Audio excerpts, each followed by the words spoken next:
This person has already made a decision about you, Carl Jung. The universe makes no mistakes, and the algorithms, mechanical as they may seem, often respond to energetic patterns that your own intention has already sent out. There are moments in life when the heart senses something long before the mind can understand or explain it with logic. And this, what you are experiencing right now, is one of those moments. You are here because while your mind keeps questioning, replaying scenarios, wondering whether this person is thinking of you, whether something unfinished still exists between you, or whether the connection is truly over, something far deeper has already shifted. Not outwardly, not visibly, not in a way the rational mind can immediately verify, but on a level that precedes words. It was not a conversation you could overhear. It was not a message that arrived on your phone. It was not even a sign you could point to in the external world. It was an inner decision, a radical one, made in silence, on the other side of this connection. And today, you are hearing this because your soul needs context. Your soul needs language for what it already feels, but cannot yet name.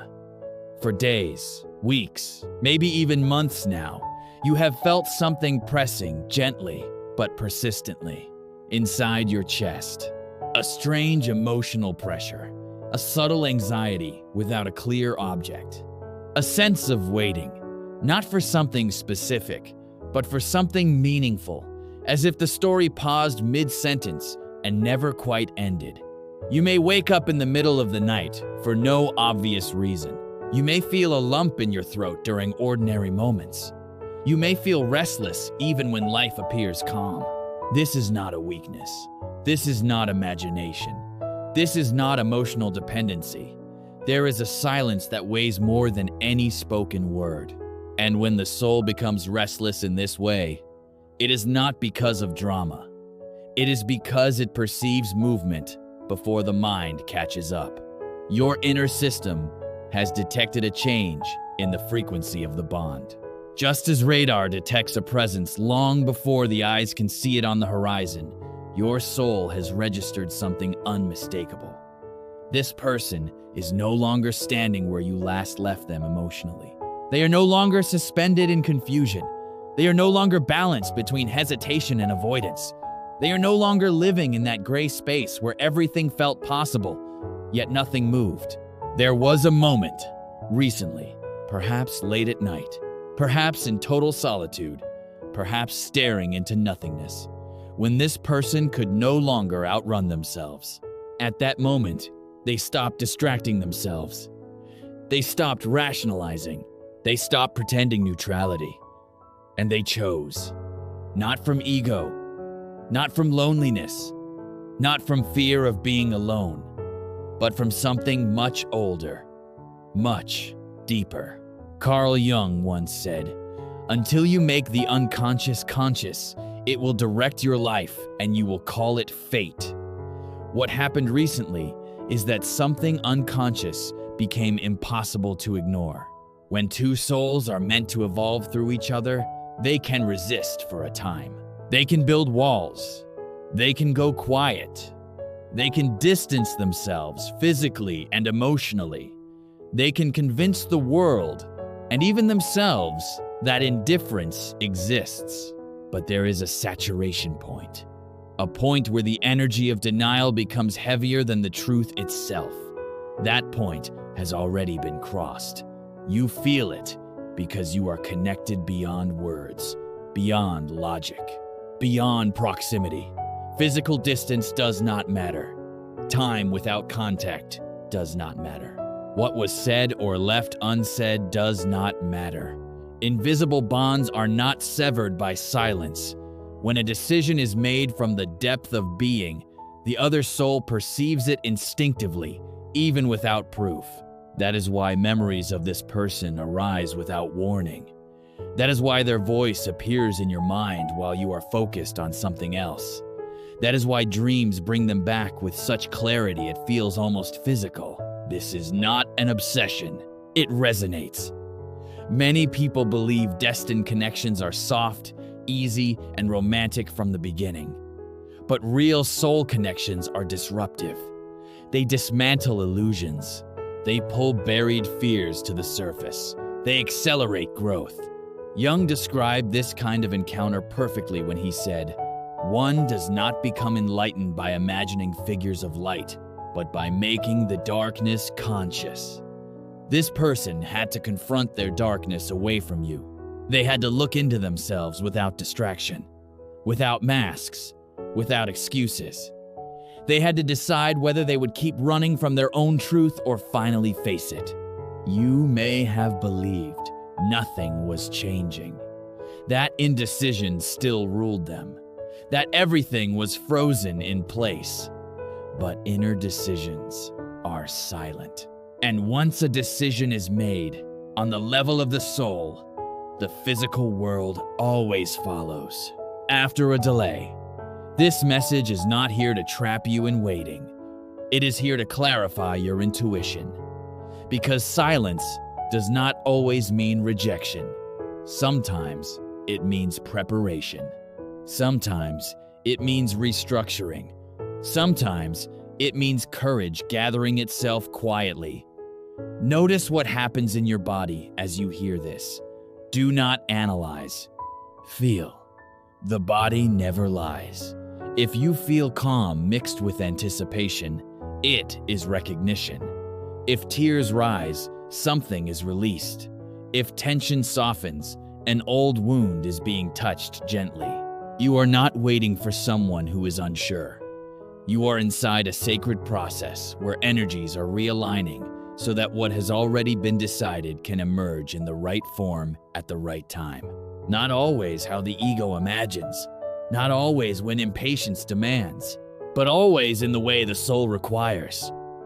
There is another Jungian truth you must hear now. What you resist persists. What you accept transforms. Both of you have been transforming separately. This silence you endured was not abandonment. It was an inner reorganization. This person needed distance to determine whether they could live honestly with what they felt, and they did. Now something fundamental has changed.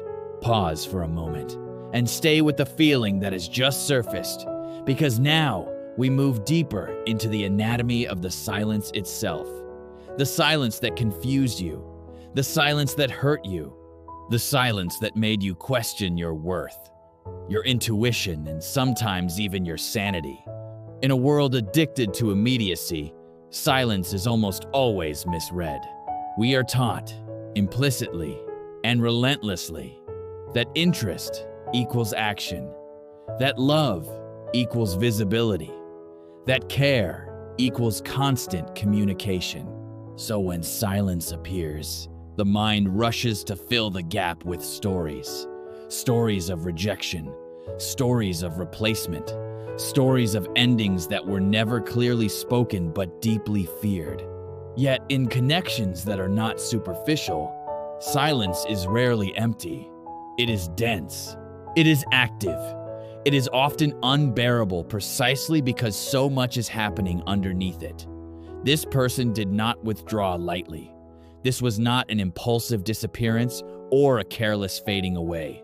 What you experienced as absence was the visible surface of an invisible inner war, a prolonged confrontation between what their heart had already recognized and what their conditioned mind still resisted. For a long time, they tried to reason their way out of feeling what they felt for you. They searched for logic that could overpower emotion. They told themselves stories that sounded responsible, rational, and mature. Stories about timing, stories about circumstances, stories about incompatibility, stories about why stepping back was the right thing to do. But reason is a fragile weapon against truth. They filled their days with activity, work, distractions, noise. They told themselves they were moving on. They tried to replicate what they felt with you elsewhere, hoping repetition would dilute significance. But every attempt ended the same way. with a quiet dissatisfaction they could not name. Because what was unfinished with you was not situational, it was existential. There was a door that would not close, and every attempt to seal it only made the pressure behind it stronger. What finally forced the decision was not longing alone, but exhaustion. The exhaustion of living out of alignment with oneself. The exhaustion of pretending neutrality while the soul screamed for coherence. The exhaustion of suppressing something that demanded acknowledgement. Carl Jung wrote, "The greatest burden a child must bear is the unlived life of the parents." And similarly, the greatest burden an adult can bear is their own unlived truth. This person began to feel the weight of their own denial in subtle but relentless ways. A loss of inner peace. A dull heaviness that followed them even during moments that were supposed to be enjoyable. A sense that life felt strangely muted, as if color had faded. And slowly, painfully, the realization formed. The discomfort was not caused by distance from you. It was caused by distance from them. During this time, it is very likely that you turned inward as well. That you questioned yourself relentlessly. You replayed conversations. You wondered if you were too much, too open, too intense, too vulnerable, or perhaps not enough, not exciting enough, not patient enough. Hear this clearly now, and let it sink into your nervous system. Your love did not create the complication. Your presence did not break the connection. What happened was that your presence dismantled the illusion they had built to survive. Some souls learn to function by suppressing feelings. They become experts at control, composure, and emotional efficiency. They build identities that look strong on the outside but are brittle within. And when something real enters their life, something that bypasses their defenses, it feels destabilizing rather than comforting. This is where depth psychology gives us clarity. Jung spoke extensively about the shadow, not as something evil, but as everything we have disowned ourselves to remain acceptable, functional, or safe. Fear, vulnerability, longing, emotional dependency, even the desire to be seen fully. These are often banished into the shadows. Before you, this person had organized their life in a way that kept the shadow contained. They had systems, patterns, masks, emotional protocols. But when you entered their inner world, something unprecedented happened. You mirrored them too clearly. Your openness reflected their avoidance. Your emotional courage exposed their fear. Your ability to feel deeply illuminated what they had buried. And the psyche reacts defensively to sudden exposure. Light, when introduced too quickly into darkness, feels threatening. The instinct is not gratitude. It is a retreat. So they stepped back. They closed off. They went quiet. Not because you lacked something, but because you revealed too much. Jung expressed this dynamic with brutal honesty when he said, "People will do anything, no matter how absurd, to avoid facing their own souls." Distance became an absurd strategy. Yet distance did not resolve the conflict. It intensified it. Because once something true is seen, it cannot be unseen. In your absence, they could no longer project their discomfort onto the connection. They could no longer tell themselves, "I feel unsettled because of this." Relationship. When the relationship was no longer present and the unrest remained, a painful truth emerged. The problem was not you. The problem was avoidance. This realization marks the turning point. Separation, as cruel as it feels, often serves as the only environment where real individuation can occur. Had they stayed while still emotionally fragmented, the connection would have deteriorated into confusion, mixed signals, and unintentional harm. Distance created a container where growth could occur without constant reactivity. While they faced their shadow, you were undergoing your own transformation. You learned to sit with uncertainty. You learned to self-soothe rather than chase. You learned that your worth does not fluctuate based on someone else's readiness. This mutual evolution was not accidental. There are connections that come into our lives not to comfort us immediately, but to restructure us fundamentally. They break us open so we can rebuild ourselves more honestly. And now, the internal battle on the other side has reached resolution. The energy once used to suppress, deny, and flee has been liberated. An energy once freed always seeks expression. It does not remain neutral. It moves. This is why your inner experience has begun to change. Why does the ache feel different? Why does the waiting feel quieter? Why has something in you softened? Not because you gave up, but because you stopped resisting. Stay with this stillness, because now we enter the phase where the invisible becomes perceptible, where what was decided in silence begins to ripple outward and touch your lived experience. This is the stage that confuses most people, because nothing has happened yet in the external sense, and yet everything feels different inside you. Once inner resistance collapses, energy changes direction. For a long time, this person's emotional energy was used to flee, to suppress feelings, to distract, and to maintain control. That effort required immense force. Suppression is never passive. It is active tension.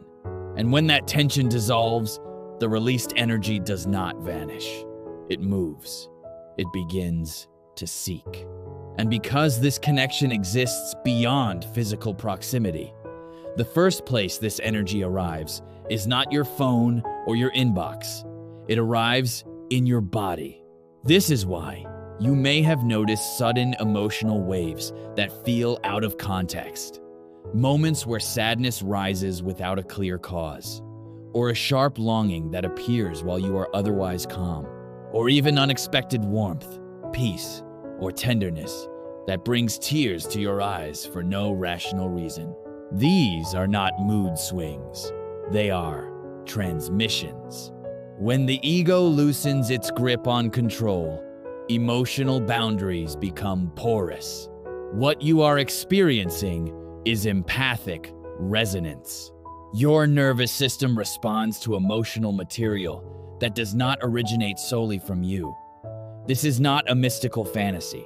It is a well-documented phenomenon among deeply bonded individuals, especially those with high emotional attunement. Carl Jung described this interconnectedness when he said, "In each of us, there is another whom we do not know, and sometimes that unknown part speaks through feeling rather than thought. Your sudden heaviness may be their grief surfacing. Your anxiety may be their fear that time has passed too far. Your warmth may be their relief at finally choosing the truth. You feel it because the wall that once blocked transmission has fallen. This is why sleep has likely changed for you. You may wake up suddenly in the early hours of the morning, especially between 3 and 4. Your mind may not immediately think of them, but your body knows. There is a sense of presence, a subtle alertness, and a feeling that something is occurring elsewhere, but close. In many psychological and spiritual frameworks, sleep is the domain where the ego relinquishes control and the unconscious communicates freely. When one person begins processing intense emotional material at this level, the other, if connected, often feels it. Dreams become vivid, encounters feel real, conversations continue where waking life falls silent. You may wake with emotions that linger far longer than ordinary dreams allow. These are not fantasies generated by longing. They are the psyche's way of integrating shared emotional reality when conscious communication is unavailable. As resistance dissolves on the other side, their unconscious reaches outward. And now, synchronicity enters. Jung introduced synchronicity to explain meaningful coincidences that are not causally linked, but are deeply significant. These moments increase dramatically when inner decisions align with destiny. When the psyche commits, the external world reorganizes. You notice their name everywhere. Songs appear at exact emotional moments. Numbers repeat. Random encounters trigger memories. These are not signs meant to excite obsession. They are indicators of alignment. Reality is adjusting itself around a newly stabilized inner truth. Your role now is not to interpret every symbol, but to remain centered, grounded, and open. Because here is the paradox. The less you chase meaning, the clearer it becomes. You may also notice something else, an emotional fatigue that feels strangely peaceful, a sense that you no longer have the energy to force outcomes. This is not resignation. It is complete. Your soul has done its work. You sent the signal. You endured the uncertainty. You grew. This exhaustion is not depletion. It is integration. It is the nervous system standing down from hypervigilance. It is trust replacing control. And this is crucial, because connections of this magnitude cannot manifest into healthy form while one side is clinging, monitoring, or bracing for loss. Detachment is not disinterest. It is readiness. Now understand this clearly. An inner decision does not always translate into immediate external action, especially for someone who has lived in fear. Courage often gathers slowly. Practical life must be reorganized, old cycles closed, internal permission strengthened. But indecision is gone. That is the shift. There is a profound energetic difference between I feel something and I am afraid. And I accept what I feel and will find a way to live honestly with it. Once acceptance occurs, movement is inevitable, like a river redirected toward the sea, even if obstacles remain along the banks. This is why you must not confuse continued silence with reversal. Silence after a decision is fundamentally different from silence born of confusion. One is empty, the other is charged. You can feel the difference. Your intuition is sharper now, less frantic, more observant. You are no longer scanning for proof. You are sensing coherence. And coherence always precedes manifestation. Remain with this awareness, because now we arrive at the most delicate and transformative point of the entire process.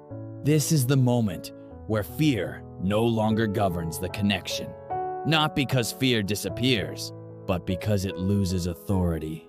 What changed inside this person was not simply clarity, it was integration. Before, their inner world was divided. One part of them felt drawn to you with undeniable force. Another part resisted with equal intensity. That inner split created paralysis. Desire pulled forward, fear pulled back. And when a psyche is torn in opposite directions, the only temporary relief it knows is withdrawal. But withdrawal never resolves the split. It only delays the reckoning. The reckoning came when they stopped fighting themselves. This is what Jung called individuation, the process of becoming whole. Not perfect, not fearless, but unified. When a person stops fragmenting their inner truth to maintain an external image, something irreversible happens. Energy stops leaking. Direction stabilizes. Jung articulated this with stark precision when he said, "The privilege of a lifetime is to become who you truly are. That is the decision this person made." They stopped asking, "How do I avoid this feeling?" and started asking, "How do I live honestly with it?" That shift alters everything. Fear used to signal danger. Now, fear signals importance. Before, love felt like a threat to their control. Now, it feels like the path to coherence. This is the moment where polarity changes. In psychological terms, polarity refers to the dynamic tension between two forces. Previously, love and fear were opposites pulling apart. Now they are aligned. Fear no longer blocks love, it sharpens awareness of what matters. This is why the pull you feel now is different. It is steadier, quieter, more grounded. Magnetism born of fear is chaotic. Magnetism born of integration is inevitable. You may sense this as a subtle gravitational shift, a feeling that something is orienting itself toward you without force, without urgency, without drama. And here is what is essential for you to understand. Once a shadow is integrated, it does not return to power. This person has seen themselves clearly. They have confronted their patterns of avoidance, self-sabotage, and emotional retreat. And having seen them, they can no longer unconsciously act them out with the same force. This does not mean perfection. It means responsibility. They now know that running costs more than staying, that silence hurts more than honesty, that denial drains more energy than vulnerability. This knowledge anchors behavior, even when action is slow. That is why this phase feels suspended. Not stagnant, but suspended like a held breath before movement. And this is where many people sabotage themselves. They misinterpret the pause as rejection and rush to fill it with doubt. Self-abandonment or impulsive decisions meant to regain control, but the pause exists to stabilize alignment, to allow inner truth to root itself deeply enough to withstand external reality. Your task now is not to pull. It is not to push. It is not to test. Your task is to remain embodied in your own center. Because when two people are both integrated, connection does not require force. It arises naturally. Notice how you no longer feel the same desperation, the same compulsion to analyze every detail. That edge has softened, and that softness is not a loss of interest. It is self-trust. You are no longer trying to convince yourself that the connection was real. You know it was, and knowing changes posture. Your energy is now receptive rather than searching, calm rather than braced. This creates a field where approach becomes safe. For someone who once fled intensity, safety is essential. Safety does not mean predictability. It means emotional permission. They now feel permission to feel, to approach, to choose, without losing themselves. And that permission exists because you no longer need them to choose in order to be whole. This is the paradox of deep connections. They only manifest healthily once both do. People are no longer trying to extract identity from them. You have become anchored in yourself. They have become honest with themselves. That is alignment. From here, manifestation is no longer a question of if, but how. The external world will adjust accordingly. Conversations will happen. Paths will cross. Circumstances will rearrange themselves in subtle ways that feel coincidental but are anything but. And when contact resumes, because energy seeks expression, it will not feel like revival. It will feel like a continuation, because nothing was lost. It was reorganized. Stay here with this openness, because now we move into the final integration. The place where understanding turns into embodiment, and embodiment turns into lived reality. This is not about waiting anymore. It is about positioning yourself so that what is already in motion can arrive without distortion. At this stage, the most important shift is subtle but decisive. You are no longer oriented toward absence. You are oriented toward alignment. And alignment does not feel like anticipation. It feels like a grounded presence. This is where many people misunderstand what it means to let go. Letting go does not mean forgetting. It does not mean erasing desire. It does not mean pretending the connection never mattered. True letting go means releasing the need to control how and when truth arrives. It means trusting that what has been set in motion from a place of authenticity does not require micromanagement. Your nervous system already knows this. That is why your body feels different now than it did weeks or months ago. The sharpness has softened. The urgency has thinned. What remains is clarity. Clarity does not shout. It does not beg. It does not chase. It simply stands. This is the energetic posture that allows reunion. If reunion is the form this truth takes to occur, without repeating old wounds, because what destroyed balance before was not love. It was asymmetry. One person was feeling too much while the other resisted. One person reached while the other retreated. That polarity no longer exists. You are no longer collapsing inward when silence appears. You are no longer abandoning yourself in the space between signals. You are present in your own life again. Engaged, rooted, alive. And paradoxically, this is what makes the approach possible. When someone has just emerged from the collapse of their own resistance, the last thing they can approach safely is emotional demand. What they are drawn to now is emotional permission. A field where truth can land without pressure. You provide that field not by effort, but by being. You may notice that your thoughts about this person no longer feel frantic. They arise, pass through, and dissolve more naturally. Sometimes they come with warmth, sometimes with neutrality, sometimes with quiet curiosity rather than ache. This is integration. You are no longer defined by the outcome. You are defined by coherence with yourself.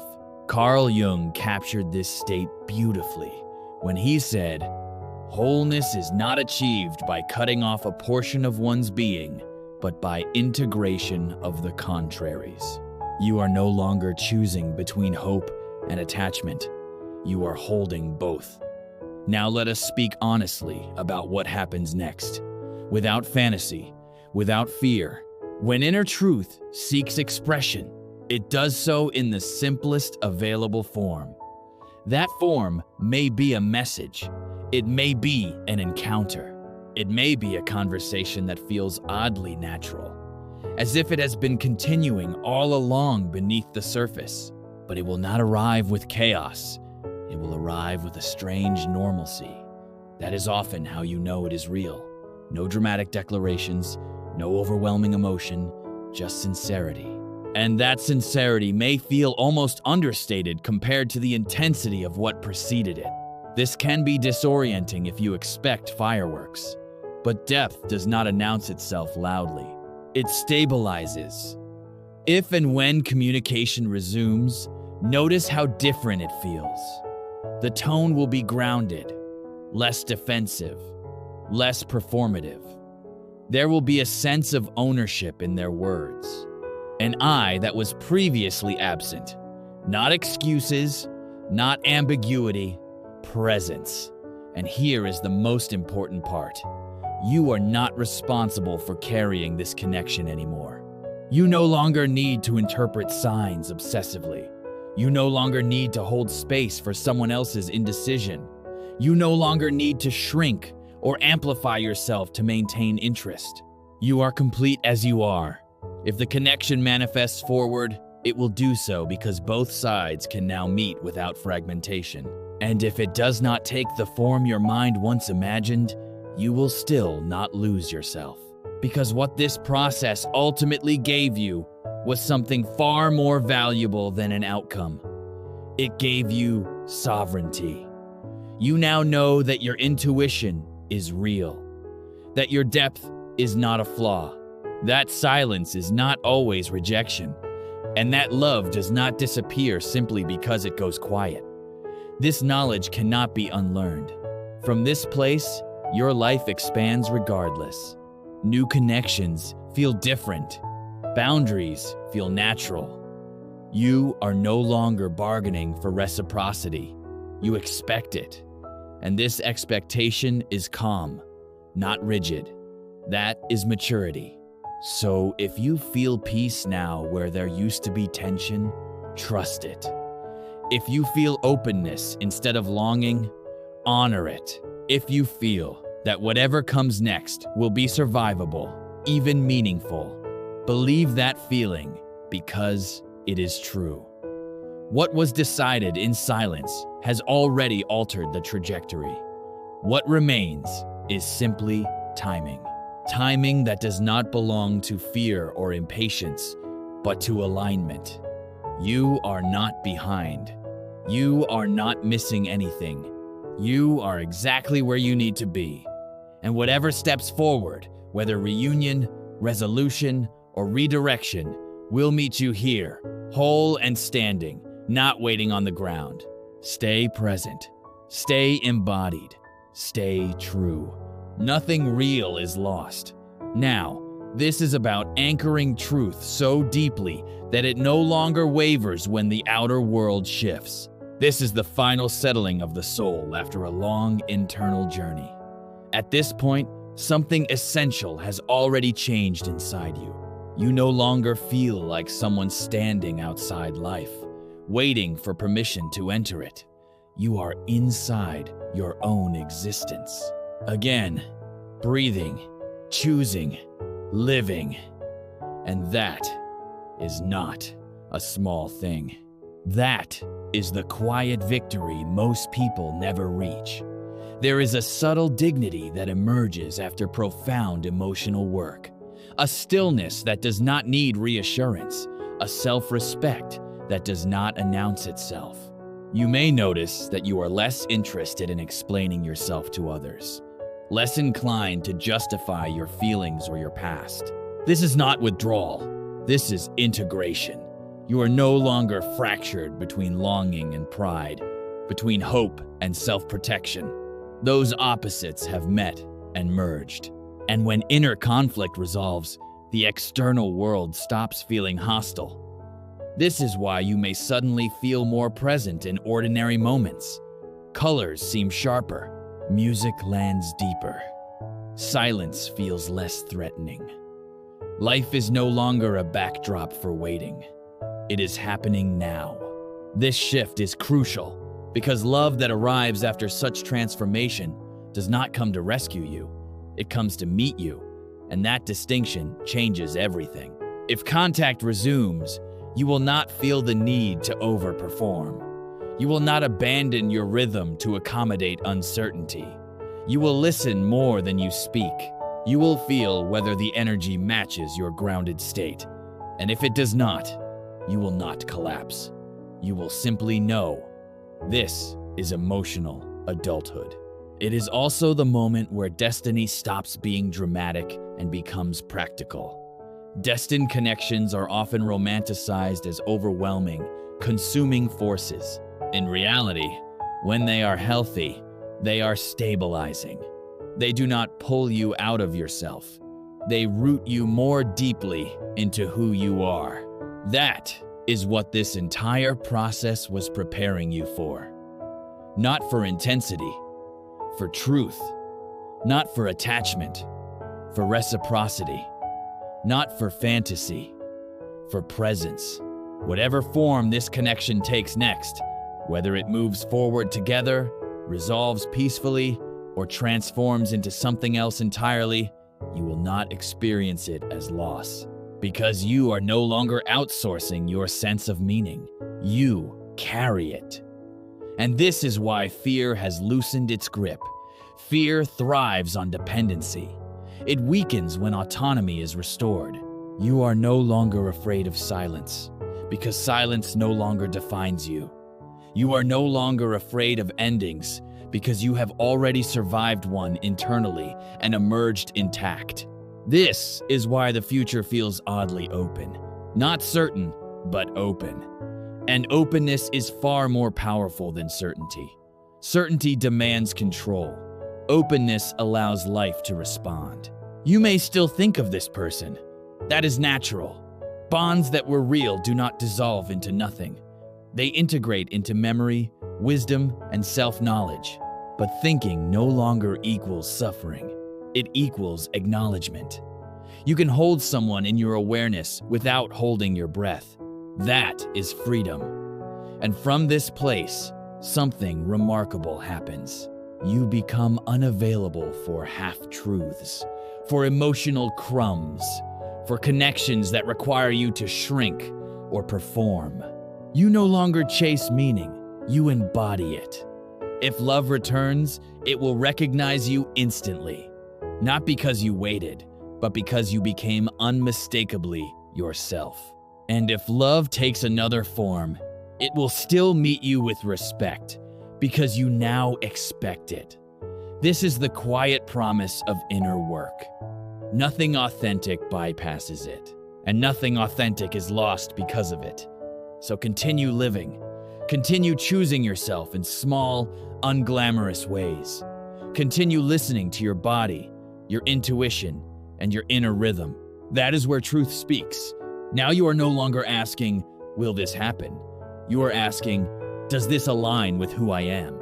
And that is the question that changes a life.